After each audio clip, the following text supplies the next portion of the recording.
Sales is the most lucrative skill in the world, period. The problem is most sales advice out there today is outdated, cheesy, and could even keep you from the deals that can make all the difference in your career. This is the No BS Sales School, a podcast for entrepreneurs and salespeople who want to master the skill of selling without all the BS.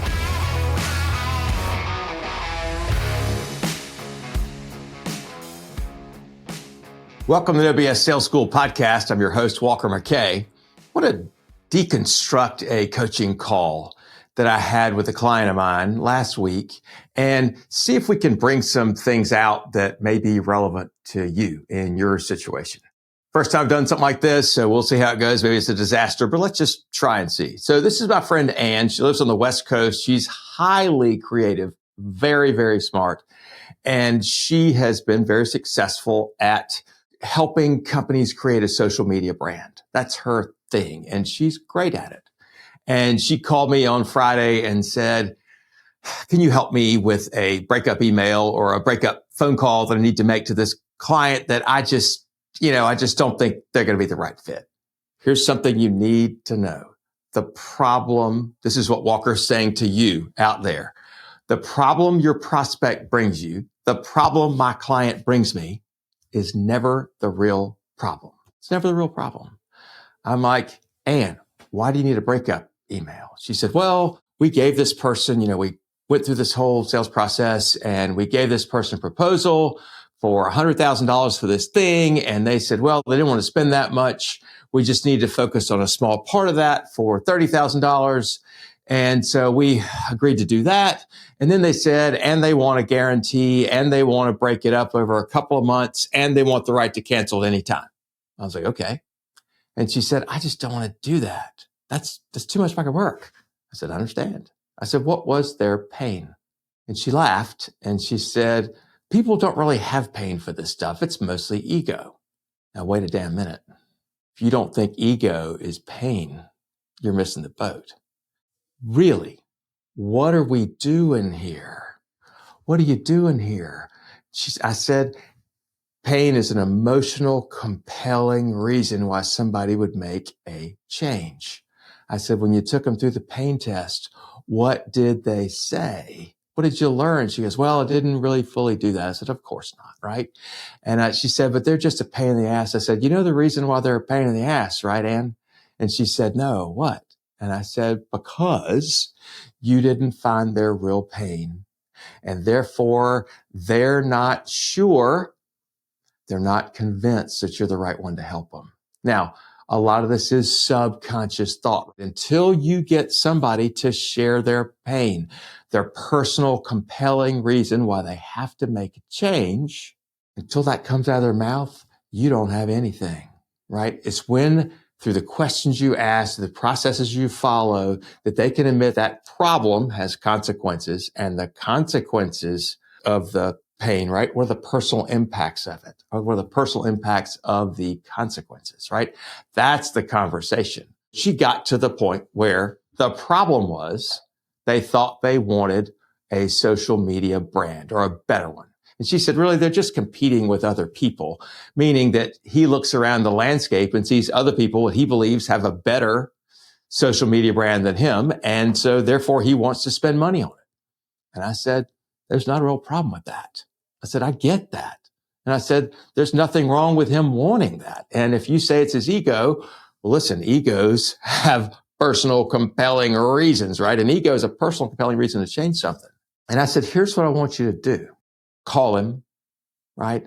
Leave him a voice message because he won't answer his phone and say, hadn't heard back from you. I'm going to go ahead and close your file. Appreciate your calling. So there's that. I said, but you know he's going to call you back, right? She said, yeah, I know. And I said, what are you going to do then? She goes, I'm struggling with that.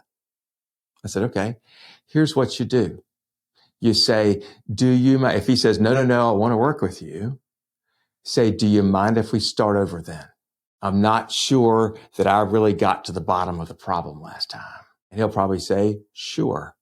Then I want you to be your most warm yet skeptical self. And here's what I want you to do. Say to your prospect, tell me something. Why in the hell do you think you need a new social media brand? What were you hoping that would do for you? Here's the thing. It's going to be super expensive.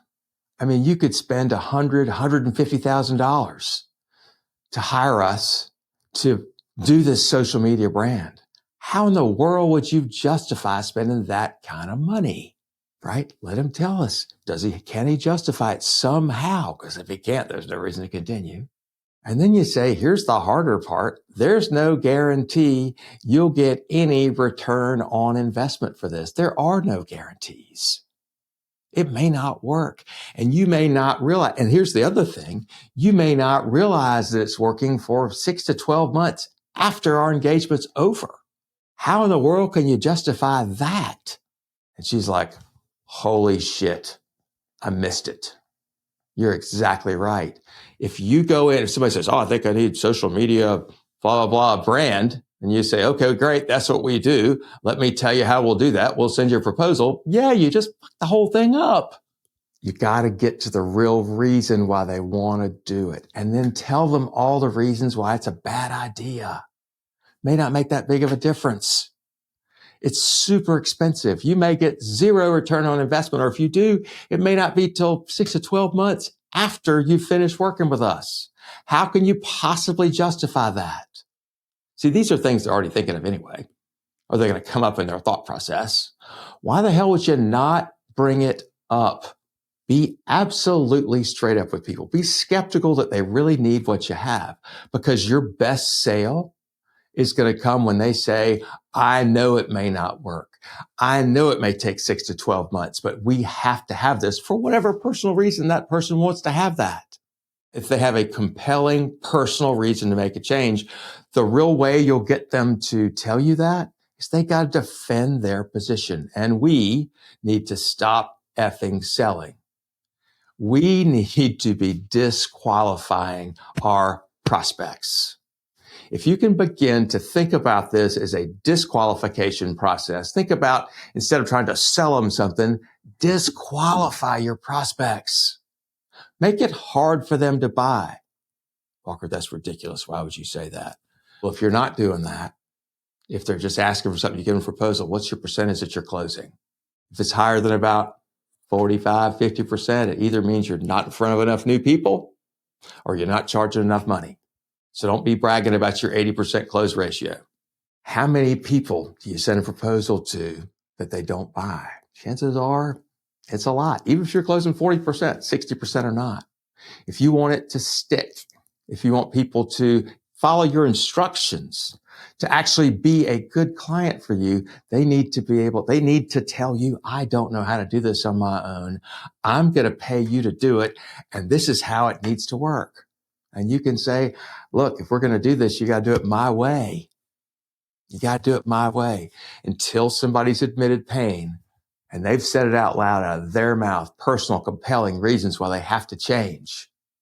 And that they realize there are these things that they can't control. And they realize there are things that they know is going to be expensive and they know it's going to be a pain in the butt, right? Till they've said that out loud, that's when they say to you, tell me how to do this. Tell me how to do it.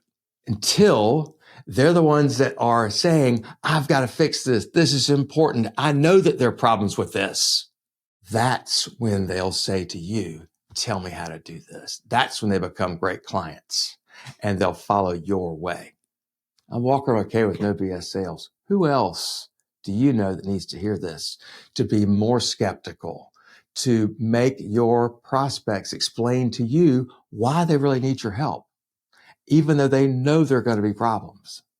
It will make your selling life a whole lot more fun. You'll make a hell of a lot more money. If you want to learn how to do this, more than just listen to a podcast, pick up the phone and call me, 803-917-2817. Email me, walker@walkermckay.com. Let's have a conversation. New Year's coming up. If you want different results and you're doing the same thing, maybe it's working for you. If it's not, we probably ought to talk. Thanks for listening. Thanks for listening to the No BS Sales School podcast. If you're struggling to close deals, then I want to invite you to take my free mini course, where you'll learn the 7 most expensive sales mistakes that will cost you time, money, and credibility. So be sure to click the link in the show notes or go to www.7salesmistakes.com. That's the number 7salesmistakes.com. Thanks again for listening to the No BS Sales School podcast.